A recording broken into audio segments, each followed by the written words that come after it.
Hello students, आज हम class 12th एजी chemistry में जो हमारा लास्ट डे टॉपिक चल रहा था, क्या था? मृदा पीएच का सूक्ष्म जीवों पर प्रभाव। ये टॉपिक हम पढ़ रहे थे, जिसमें हमने कुछ पॉइंट्स आपको समझा दिए थे, कुछ पॉइंट्स आपके लिए बाकी हैं जो मैंने आपको यहाँ मेंशन किए हुए हैं। देखिए, पीएच अगर 5.5 है या इससे कम है, ठीक है, मतलब कैसे कंडीशन है? अम्लीय कंडीशन है, ठीक है, अम्लीय मृदा अभिक्रिया है, तो फंजाई, जो हमारे कवक होते हैं फंजाई, ठीक है ना, वो ज्यादा वृद्धि करते हैं, उनमें ज्यादा ग्रोथ होती है, ठीक है, ज्यादा अपनी जो रिप्रोडक्शन है उसको बढ़ाते हैं, ठीक है, बहुत तेजी से सभी सूक्ष्मजीवों के लिए। ये बिंदु बहुत ही इंपॉर्टेंट है और याद रखने योग्य बिंदु है ये वाला। इस पर बोर्ड में क्वेश्चन बन सकता है, ठीक है, इस पर भी बन सकता है, ठीक है, लेकिन इस पर तो कंपलसरी बन ही सकता है कि सभी सूक्ष्मजीवों के लिए उपयुक्त पीएच कितनी होती है, यानी किस पीएच पर उनकी जैविक क्रियाएं अच्छे से हो पाती हैं, ठीक है, किस पीएच पर वो अच्छे से वृद्धि कर पाते हैं। तो वो रेंज दी हुई है 6 से 7 पीएच। अगर पीएच मान मृदा अभिक्रिया का कितना रहेगा? 6 से 7 रहेगा, तो जितने भी सूक्ष्मजीव होते हैं मृदा में पाए जाने वाले, वो बहुत अच्छी ग्रोथ कर सकते हैं, ठीक है। अब हमारा आता है अगला बिंदु, उदासीन मृदा में पौधों की वृद्धि अच्छी होती है। सामान्यतः ये देखा गया है, ये पाया गया है कि जो उदासीन मृदा होती है उसमें लगभग सभी पौधे बहुत अच्छी ग्रोथ करते हैं, बहुत अच्छी वृद्धि करते हैं, ठीक है। बहुत अधिक अम्लीय क्षारीय होने पर पौधों की वृद्धि रुक जाती है। अगर मृदा अभिक्रिया, मृदा की जो स्थिति है, गुण है, अगर उसमें अम्लीयपन ज्यादा है, मृदा बहुत ज्यादा अम्लीय है, तो भी पौधों की वृद्धि रुक जाएगी। मृदा बहुत ज्यादा क्षारीय है तो भी पौधों की वृद्धि क्या हो जाएगी? रुक जाएगी, ठीक है। अगला है, पौधों की कुछ ऐसी जातियां भी हैं, ऐसी स्पीसीज भी हैं जो अम्लीय या क्षारीय मृदा में अच्छी वृद्धि करती हैं। यानी पौधों की खुद की ऐसी भी प्रजातियां देखी गई हैं, ऐसी भी स्पीसीज पाई गई हैं जो या तो अम्लीय मृदा में बहुत अच्छी ग्रोथ करेंगे या क्षारीय मृदा में बहुत अच्छी ग्रोथ करेंगे। तो ये बिंदु हमें समझने थे। अब हम अगला बिंदु इसका समझने जा रहे हैं, ठीक है। नेक्स्ट बिंदु पर आते हैं। अगला पॉइंट जो हमारा है, मृदा पीएच का पौधों पर प्रभाव। तो मृदा पीएच का पौधों पर क्या प्रभाव पड़ता है, जैसे कि हम पिछले टॉपिक में भी थोड़ा सा पढ़ चुके हैं, ठीक है, कि भाई जो उदासीन मृदा होनी चाहिए वहां पर पौधे अच्छे विकास करते हैं, अच्छी वृद्धि करते हैं, उसको थोड़ा और आगे बढ़ाया गया है। अगला टॉपिक ही हमारा मृदा पीएच का पौधों पर प्रभाव है, इसको थोड़ा सा हमें याद रखना है। देखो, पहले ही जो अच्छा पॉइंट है वो मैंने मेंशन किया है, ये याद रखना है सबको अच्छे से, क्या कि जो सामान्य पौधों एवं फसलों के लिए उपयुक्त पीएच कितना होना चाहिए? 6.5 से 7.5 होना चाहिए, ये याद रखना है। अम्लीय मृदाओं में पौधों की जड़ें पतली एवं संख्या कम होती है व उनकी वृद्धि रुक जाती है। यानी जो अम्लीय परिस्थितियां अगर हो जाएं तो जड़ें पतली रहेंगी, उसकी वीक रहेंगी, कमजोर रहेंगी, अधिक संख्या में भी जड़ें नहीं निकलेंगी, ठीक है, संख्या कम हो जाएगी जड़ों की और उनकी वृद्धि रुक जाएगी, ग्रोथ नहीं हो पाती ज्यादा, इसलिए पौधों का विकास व उत्पादन अच्छा नहीं होता है। पहली कंडीशन यहाँ गई। इसी प्रकार की कुछ कंडीशन यहाँ है कि इसी प्रकार क्षारीय मृदाओं में भी जड़ों का विकास रुक जाने से पौधों के तने, पत्तियों एवं शाखाओं की वृद्धि में कमी आती है, ठीक है। नेक्स्ट, अत्यधिक कम या अधिक पीएच पर मृदा की भौतिक दशाएं खराब हो जाती हैं और पादप वृद्धि प्रभावित होती है। तो इस तरीके से इन बिंदुओं पर हमें खुद को फोकस रखना है। मान लो क्वेश्चन आ गया कि पौधों के लिए या फसलों के लिए मृदा का उपयुक्त पीएच मान कितना होना चाहिए, तो कितना होना चाहिए 6.5 से 7.5 होना चाहिए। फिर आ गया कि भाई मान लो एक जगह की मृदा अम्लीय है, उस पर पादप वृद्धि पर क्या प्रभाव पड़ेगा, तो आपको बताएंगे कि वहां पर जड़ें जो हैं वो पतली हो जाएंगी, उनकी संख्या कम होगी, जड़ें कम विकसित हो पाएंगी, वृद्धि रुक जाएगी, इसलिए वहां जो पौधों का या फसलों का उत्पादन अच्छा नहीं हो पाएगा।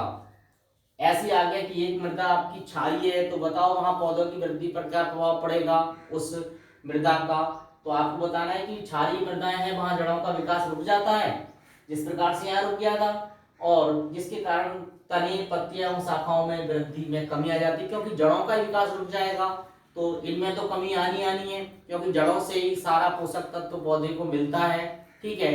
और जड़ें ही अगर कमजोर रहेंगी तो पोषक तत्व भी अच्छे से नहीं मिल पाएंगे, पौधा साथ ही जमीन में भी अच्छे से मजबूती से जकड़े हुए नहीं रह पाएगा, ठीक है, गिरेगा, बार बार गिरेगा। हमारी फसल अक्सर देखने में मिलती है कि भाई थोड़ा सा हवा या कुछ चल जाती है तो जो पानी अगर दिया सिंचाई की हुई होती है तो फसलें गिर जाती हैं। तो सीधी सी बात है कि सब कुछ तो मेन तो जड़ से ही है, अगर जड़ ही खराब है तो आगे तो वृद्धि होना संभव ही नहीं है, ठीक है। तो इसलिए ये सारे पॉइंट्स याद रखने हैं, यानी जैसे ही पीएच मृदा पर पीएच का प्रभाव आए तो आप जड़ों पर खुद को ऐसे फोकस रखना कि जड़ों में संख्या कम बढ़ती है, उनका विकास नहीं होता है, वो पतली रहती हैं, इसलिए जो पौधे का भी विकास नहीं हो पाता है, उसमें तने पत्तियां शाखाएं ये अच्छी नहीं विकसित हो पाती, इसलिए टोटल उत्पादन ही क्या हो जाता है, कम हो जाता है। अगला अत्यधिक कम है पीएच या अत्यधिक आपकी ज्यादा से ज्यादा पीएच है तो मृदा की जो भौतिक दशाएं हैं, कंडीशंस हैं, वो क्या हो जाती हैं, खराब हो जाती हैं, और पादप वृद्धि क्या होती है, प्रभावित होती है। अब हम इसके अगले बिंदु पर चलते हैं, मृदा की पीएच का और क्या प्रभाव है उसको अब हम पढ़ते हैं। देखिए अब हमारे अगले पॉइंट पर आते हैं, मृदा पीएच का पादप रोगों पर प्रभाव, ठीक है। पादपों में कुछ रोग होते हैं, ठीक है, जिन को हम मृदा के पीएच मान के आधार पर ये समझ सकते हैं ये अधिक होंगे या कम होंगे, ठीक है। क्रूसिफेरी परिवार के, जो क्रूसिफेरी हमारे जो परिवार है जैसे सरसों है आदि है ना, तो उस परिवार के पौधों, ठीक है, में कौन सा रोग होता है, फिंगर व तो रोग अम्लीय मृदाओं में अधिक होता है, ठीक है ना, अम्लीय मृदाओं में क्या होता है, अधिक होता है, ठीक है। पोटैटो स्कैब आलू का चर्म रोग उदासीन एवं क्षारीय मृदाओं में बहुत अधिक फैलता है, ठीक है, लेकिन अम्लीय मृदाओं में गायब हो जाता है, यानी नहीं पाया जाता, ठीक है। अगला है मैग्नीज की कमी से जई में होने वाला ग्रे फ्लैग भूरा धब्बा रोग कह सकते हैं, उदासीन मृदाओं में बहुत अधिक फैलता है, ठीक है। गेहूं में टेक और रोग हल्की क्षारीय मृदाओं में अम्लीय मृदाओं की अपेक्षा बहुत तीव्रता से फैलता है। उपरोक्त सभी बीमारियों को पीएच में परिवर्तन करके दूर किया जा सकता है, ठीक है। तो ये यहां से एक एक लाइन बद्ध तरीके से मैंने जो लिखा है, बोर्ड में आपके क्वेश्चन आ सकता है, ठीक है ना, बोर्ड में क्वेश्चन आपका आ सकता है। जैसे पूछ लिया कि क्रूसिफेरी परिवार के पौधों में फिंगर व टो रोग जो है वो किस प्रकार की मृदाओं में पीएच मान की दृष्टि से या अम्लीय क्षारीय उदासीन मान की दृष्टि से किस में अधिक होता है, तो अम्लीय मृदाओं में अधिक होता है, ठीक है, इसलिए इनको अम्लीय मृदाओं में नहीं उगाना चाहिए। पोटैटो स्कैब आलू का चर्म रोग जो होता है उस पर जो धब्बे से रहते हैं, है ना, वो क्षारीय उदासीन एवं क्षारीय मृदाओं में बहुत अधिक फैलता है, लेकिन अम्लीय मृदाओं में गायब हो जाता है, इसलिए आलू के लिए अम्लीय कंडीशन उपलब्ध करानी चाहिए, है ना। ऐसे ही मैंगनीज की कमी से जई में एक रोग होता है जिसे कहते हैं ग्रे फ्लैग रोग, भूरा धब्बा रोग, ये उदासीन मृदाओं में बहुत अधिक फैलता है, इसलिए इसके लिए उदासीन कंडीशंस नहीं रहनी चाहिए, ठीक है ना। गेहूं में टेक और रोग हल्की क्षारीय मृदाओं में अम्लीय मृदाओं की अपेक्षा बहुत तीव्रता से होता है, कि अगर क्षारीय कंडीशंस हैं तो ये बहुत तीव्रता से हो जाएगा। इस तरीके से अगर हमें ये पता है कि मृदा की किस प्रकार की प्रकृति पर कौन सा रोग सबसे ज्यादा होता है, तो उसकी उस प्रकृति को अर्थात हम मृदा के पीएच में परिवर्तन करके हम पादपों को रोगों से बचा सकते हैं, हमारी फसल को रोगों से बचा सकते हैं। ठीक है, अब हम इससे अगले वाले टॉपिक पर चलेंगे। अगला वाला टॉपिक हमारा जो होगा वो है हमारा पीएच का मृदा की भौतिक गुणों पर प्रभाव। ठीक है, इसको पढ़ते हैं। अगला पॉइंट हमारा पीएच का मृदा के भौतिक गुणों पर प्रभाव। देखिए कैसे होता है।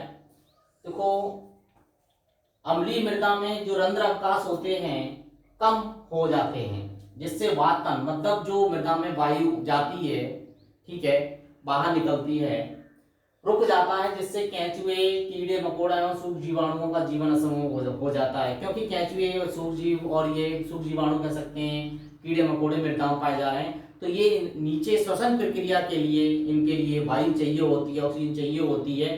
तो जब रंध्र कम होंगे तो नीचे वायु कम जाएगी, नीचे वायु कम जाएगी तो इनका जीवन कष्ट में हो जाएगा, ये जीवित नहीं रह पाएंगे। क्षारीय मृदा में बहुत महीन कण दो प्रकार से हानि पहुंचाते हैं। पहला, नीचे की मृदा ठोस बन जाती है, बी स्तर कड़क हुई हो सकता है। पृष्ठ मृदा समस्या रहित हो जाती है, उसकी कोई स्ट्रक्चर नहीं रहती, सरफेस जो आपकी सॉइल है उसकी, जिससे मृदा अपरदन की संभावना अधिक हो जाती है। अगला है हमारा पीएच मान 7 पर मृदा का भौतिक गुण बहुत अच्छा होता है। ये पॉइंट याद करने योग्य है, याद रखना है कि मृदा के जो भौतिक गुण हैं वो किस पीएच मान पर बहुत अच्छे होते हैं, उसका जो फिजिकल प्रॉपर्टीज है वो किस पीएच मान पर बहुत अच्छा होगा। तो ये हमने सीखा। ठीक है, तो इस तरीके से अगला जो पॉइंट आएगा वो आएगा हमारा पीएच का घासों पर क्या प्रभाव पड़ता है, उसको पढ़ेंगे और बाकी हम अगला बिंदु पढ़ेंगे।